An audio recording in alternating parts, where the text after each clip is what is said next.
Most people try to change their life with willpower. They push hard for a week, maybe 2, and then they fall back. And they think they're lazy. But what's really happening is deeper. They're fighting a program that's been running for years. The power of your subconscious mind is basically saying your subconscious is the manager of your habits. It controls what feels normal, what feels safe, what you repeat automatically. So if you want real change, you don't just force behavior, you change the inner instructions. Step 1 is awareness. You need to catch the belief behind the habit. For example, procrastination is rarely about time. It's often about fear of failing, fear of being judged, fear of doing it wrong. Or money problems.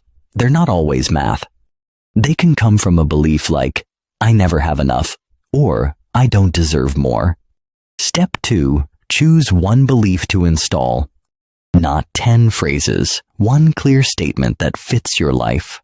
Something believable, something calm. Like, I am consistent, I finish what I start, I make smart decisions daily.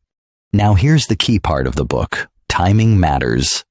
Right before sleep, your mind becomes more open. It's quieter, less defensive, less argumentative.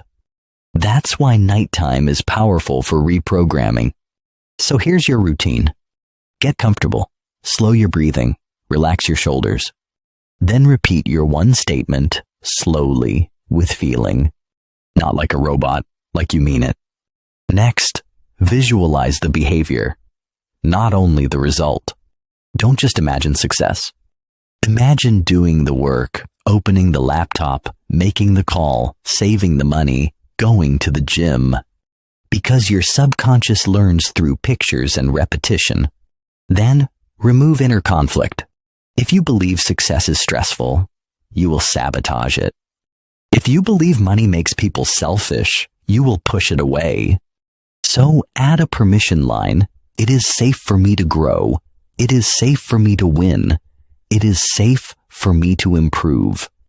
Now, we make it real with one small daily action. Because action is proof. And proof is what makes the subconscious accept the new identity. One completed task a day builds trust with yourself. Do this for 14 days. Same statement, same routine, same calm repetition. And watch what changes first, your reactions. Your choices get easier because your mind starts supporting you instead of fighting you. That's the point. You don't change by battling yourself. You change by training yourself, quietly, consistently, starting tonight.